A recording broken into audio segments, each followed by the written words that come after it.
एक गांव में बिरजू नाम का एक दूध बेचने वाला था। उसके पास कुछ भैंसें थी। ज्यादा दूध पाने के लिए वो उन भैंसों को दिए चारे और पानी में कुछ दवाएं मिलाता था। उन दवाइयों की वजह से भैंस ज्यादा दूध देती थी, लेकिन कुछ समय बाद उनका दूध आना एकदम बंद हो जाता। तब बिरजू उन भैंसों को किसी कसाई को बेच देता। इसी तरह बिरजू एक दिन एक भैंस को कसाई के पास ले जा रहा था। रास्ते में उस भैंस ने अचानक उस पर अपनी सींगों से हमला कर दिया। फिर वो भैंस अपनी जान बचाकर जंगल में भाग गई। भैंस बहुत डरी हुई थी और एक पेड़ के नीचे बैठकर रो रही थी। रात में वहां एक शैतान आई और भैंस से पूछा, तुम इस तरह क्यों रो रही हो? क्या हुआ? बोलो, मुझे बताओ। जब मेरा मालिक मुझे एक कसाई के पास ले जा रहा था तो मैं अपनी जान बचाने के लिए उससे बचकर यहाँ आ गई। इस तरह भैंस ने अपने मालिक की हरकतों के बारे में बताया। तब शैतान बोली, तो तुम्हारा मालिक एक दुष्ट आदमी है। चलो मेरे साथ उसे छठी का दूध याद दिलाएंगे। नहीं नहीं, मैं वहां नहीं जाऊंगी। जाना है तो तुम अकेली ही जाओ। अगर उसने मुझे देखा तो मार डालेगा। वहां और भी भैंसे हैं, उन्हें भी कुछ दिनों में किसी कसाई को बेच देगा। उन्हें भी बचाओ। शैतान बहुत देर तक सोचती रही। ठीक है, तुम यहीं रुको, मैं अकेली ही जाती हूँ तुम्हारे मालिक के पास। वो शैतान उसी भैंस का रूप धारण करके मालिक के घर गई। अरे, तू सुबह मुझसे बच निकली, फिर अब वापस क्यों आ गई है? मैं अब तुझे सही पाठ पढ़ाता हूँ। इतना कहते हुए उसने एक लंबा डंडा लिया और उस भैंस को मारने के लिए गया। नहीं, मुझे मत मारो, मैं तो यहाँ तुम्हारा भला करने आई हूँ। है? तू बोल रही है? ये कैसे हो सकता है? अब मैं कोई साधारण भैंस नहीं, एक जादुई भैंस हूँ। अब तुमको मुझसे सोना मिलेगा। सच में? क्या ये सच है? हाँ, ये सच है। ये कहते हुए उस भैंस ने उसे कुछ सोना दिया, जिसे देखकर मालिक हैरान रह गया। वाह, इतने सारे सोने के सिक्के! हाँ, मैं तुम्हें रोज ऐसे सोने के सिक्के दूंगी, लेकिन एक शर्त पर। क्या है वो शर्त? मैं हमेशा तुम्हारे साथ ही रहूंगी। तुम मुझसे सोना पाकर एक अमीर आदमी बन सकते हो, लेकिन वो मैं तभी करूंगी अगर तुम इन सभी भैंसों को छोड़ दो। नहीं तो नहीं दूंगी सोना वोना। ओ, ये सही है। अगर मुझे हर दिन सोना मिलता है तो मुझे दूध बेचना ही क्यों है? मैं अभी इन सभी भैंसों को छोड़ दूंगा। उसने सभी भैंसों को छोड़ दिया। फिर तुरंत वो भैंस शैतान में बदल गई। स्वार्थी आदमी, अपने स्वार्थ के लिए तो उन भैंसों को दवाई देकर ज्यादा दूध पाता है और फिर उन्हें कसाई को बेचकर पैसा कमाता है। ये मैंने तेरे जैसे दुष्ट आदमी को सबक देने के लिए किया। अब भैंस नहीं है, इसलिए अब कर कड़ी मेहनत और जुटा अपनी रोजी रोटी। याद रख, अगर फिर ऐसी हरकत करने की हिम्मत की तो अपनी जान से हाथ धो बैठेगा। ये कहते ही शैतान वहां से गायब हो गए। इससे बिरजू की अक्ल ठिकाने आ गई और उसे अपनी गलती समझ आई। सभी भैंस वहां से चली गई और आराम से जंगल में रहने लगी। उन्होंने उस शैतान का उन्हें आजाद कराने के लिए आभार माना। एक सुबह एक जादूगर ने एक शैतान को कांच की बोतल में कैद कर लिया और उसे समुद्र फेंकने जाने लगा। रास्ते में अचानक एक पत्थर से उसका पैर टकराया। वो लड़खड़ाया और हाथ से बोतल नीचे गिर गई और टूट गई। फौरन शैतान बाहर निकल आई और कहा, अब मैं आजाद हूं, मुझे कोई नहीं रोक सकता। शैतान जोर जोर से हंसी और वहां से गायब हो गई। जब वो शैतान उड़ रही थी तो उसे नीचे खूबसूरत औरत दिखाई दी।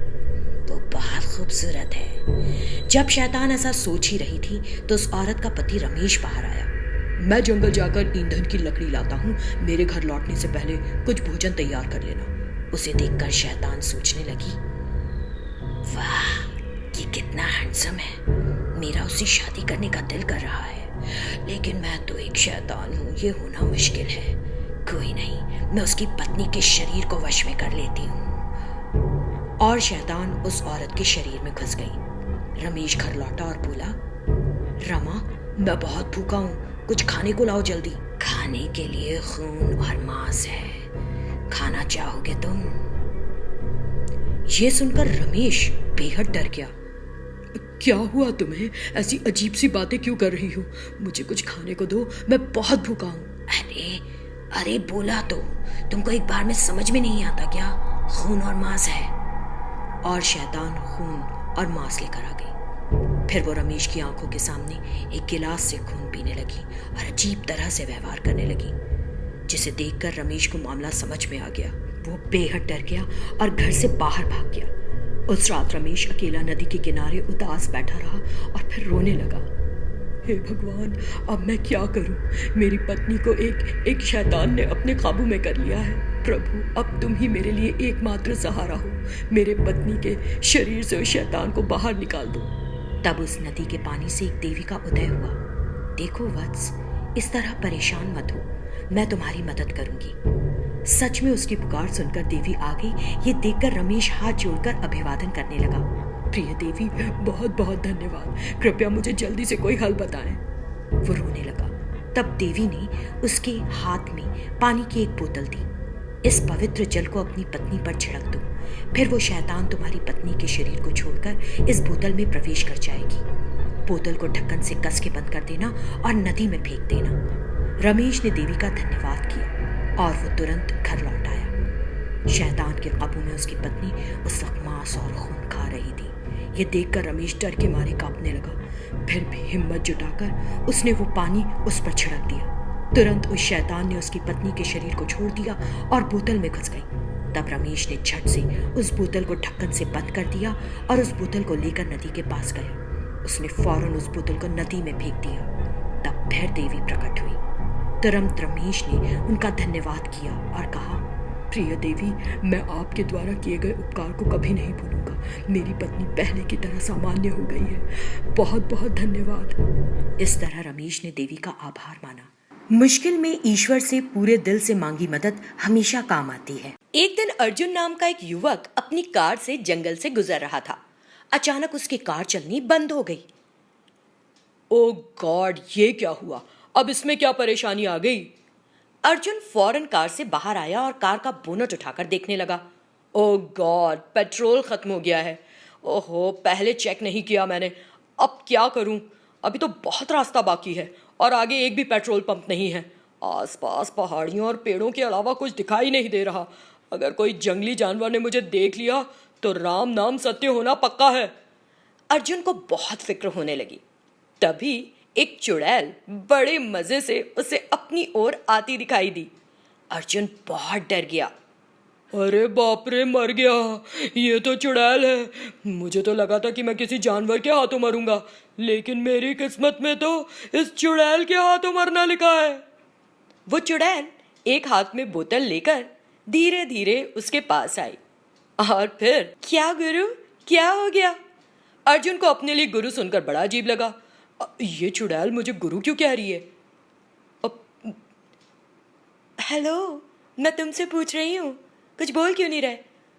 वो दरअसल मेरी गाड़ी का पेट्रोल खत्म हो गया है। अर्जुन ने डरते डरते उस चुड़ैल से कहा। ये बात है, अच्छा तो रुको 1 मिनट।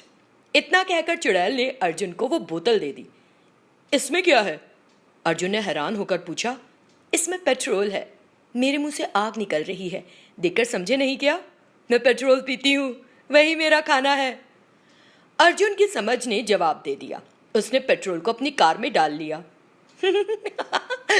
लाओ बॉस, अब पैसे दे दो। लेकिन क्यों?